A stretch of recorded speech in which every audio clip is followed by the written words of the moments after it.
Hey everybody, welcome to Everything's Plastic. Today we're going to be taking a look at a Hasbro G.I. Joe Classified series, and this is Courtney, cover girl, Krieger. Get on there! Oh! You okay, cover girl? How can we fix our equipment without parts? On the front here we have an animated version of Cover Girl, which is kind of cool. Never seen this type of artwork before. We have the same picture on the side here, which is just a closer look at the front there.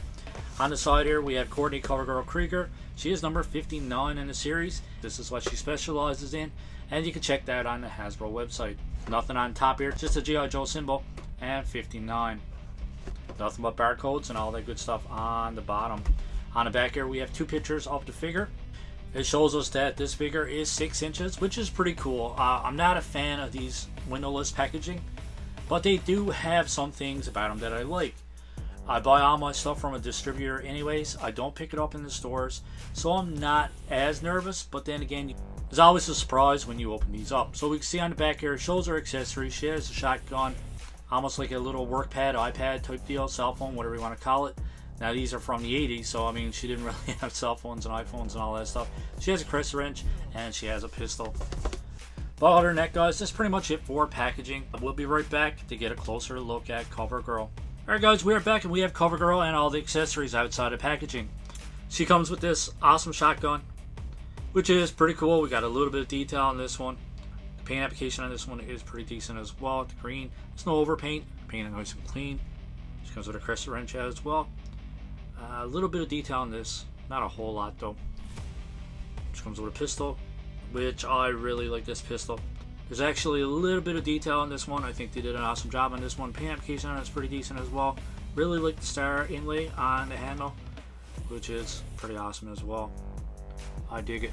And we have a little iPad, almost like a handheld computer. I know it's not an iPad. She joined G.I. Joe in 1983, so we didn't have iPads back then.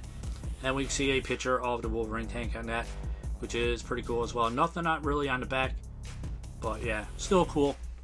Alright, let's get a closer look at Cover Girl. I gotta say, I do like the overall head sculpt on this one. I think the hair looks awesome as well. We'll like to see a little bit of highlighting in the hair, but overall, it's an awesome, clean face sculpt. You get down to her jacket. Her jacket looks fantastic. All kinds of little detail on the jacket as well. And we get on the back here too. Pretty cool design here on the back. The fur around her neck is painted a little bit messy. You see some smudging there and some overpaint, but still looks good from a distance. Her belt and all that stuff is painted nice and clean. We got lots of detail in that belt going around here. We do have a little spot there for a crescent wrench to pop into. We'll pop the accessories in later.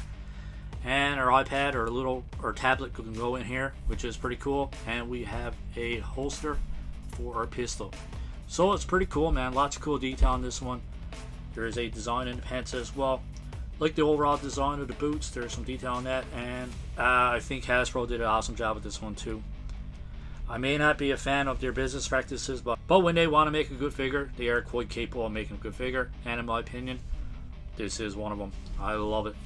Now that we had a closer look, let's go over articulation. So for our head goes back this far, down this far. There is some side to side, and you get full rotation. There's a lot of articulation in the neck as well, which actually goes back this far, forward this far, and there's some side to side and all the way around. Awesome range of motion in the neck. Fantastic. The neck joint is a little bit loose, but it doesn't cause any problems. It kind of stays in place. It doesn't flop around. It's not super loose, but a little bit more loose than I would like. For our arms go up this far, go all the way around, and there is a rotation there as well. And there's a bicep swivel. She do have double jointed elbows as well. Awesome range of motion there. For her left hand, it goes back and forth and all the way around. And for her right hand, it actually goes up and down and all the way around, obviously. There's a ball joint at the torso, which goes back this far, forward this far, side to side, and you get a full rotation. There's also a ball joint above the waist there that goes from side to side, back and forth. So it just adds to the overall articulation. So in total, she can go back this far, forward this far, all the way over to the side, and all the way over to the side this way as well. So pretty decent range of motion. I'm a big fan of these double ball joints. I wish Hasbro would do this with their Marvel Legends as well. Awesome articulation, and I just love the overall feel of these G.I. Joes. Fantastic. For our legs come out to a complete split. If you guys are unfamiliar with these, they actually drop down. There's a little peg here, it drops down, so you get a little bit of added articulation. She can kick forward this far, back this far, and like I said, your legs drop down to get a little bit of added articulation, so that's fantastic. Be very careful with these. I know a lot of people are complaining and having a lot of issues with these, so I wouldn't want you guys to have one of these and break. We pay enough for these, and we don't really want our figures breaking, so heat them up. Take your time when you're going over articulation. There is a upper thigh cut there as well, which goes all the way around. Double jointed pinless knees, which is fantastic. Decent range of motion. And I love the boot cut. The boot cut's kind of hidden there, which actually looks pretty natural, man. Another thing that G.I. Joe does that they don't really do on their Marvel Legends and their Black Series. Not saying they haven't done it, but they don't do it a whole lot. Not as much as they should. And for our ankles, it goes back this far, forward this far, and you do have a full rotation. So that's pretty much it for articulation. Tons of awesome articulation with this one. That's one thing that G.I. Joe does better than Marvel Legends and your Black Series, is that the female figures are not left out. They give them just as much attention as the male characters. The female figures in the G.I. Joe series are some of the best female figures Hasbro's ever put out. I gotta be completely honest. And I gotta give Valiverse credit too. I don't personally own any, but man, do those Action Force figures look fantastic. Alright, let's start popping some accessories in. So like I previously mentioned, our wrench can go in here, like so. And our tablet can go in here as well. Fits in, looks pretty cool too. And as for our pistol, man, I love this pistol. This is an awesome looking pistol. That slides in. And then the only thing left is our awesome shotgun. Let's see how that fits in our hands. Hopefully it fits in pretty decent. Oh yeah. Fits in awesome, man. Finger fits around the trigger perfectly as well. Stick center actually fits in our hand, not going anywhere. I think this one is awesome. Let's see if we can get our hand wrapped around that as well. There we go. Looks fantastic. So overall, man, I think they did an awesome job on this one. Love the overall appearance, love the accessories. Great job, Hasbro. Gotta give them credit, man. Hasbro have not been in my good books as of late. Over the past couple of years, Hasbro's slowly going to the bottom of the list of my priorities when it comes to action figures. G.I. Joe being still on top, I can't help it.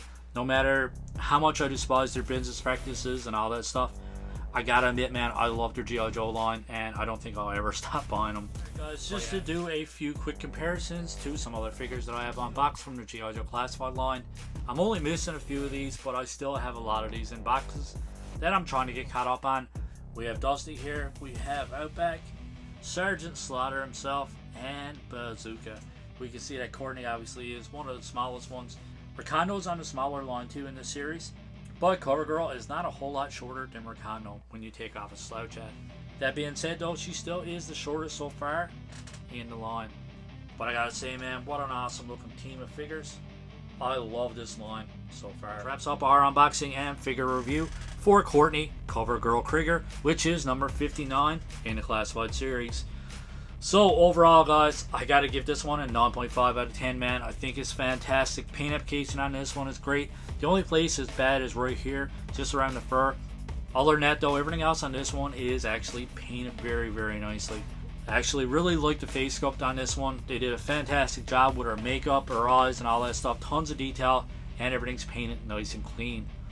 Love all the detail in her jacket, her boots, belts, and all that stuff. Everything looks great. She comes with just enough accessories, and I actually like this little footlocker idea as well. So you can put all your accessories in there. Plus it's personalized, so it's got Courtney, got her name on it. Courtney CoverGirl Krieger on it, and 59 in the series on top there as well. So despite not liking the windowless packaging, and this is one little thing that I actually like about it as well. So overall, guys, I think 9.5 out of 10 is a decent score. I think it's a fair score for this one.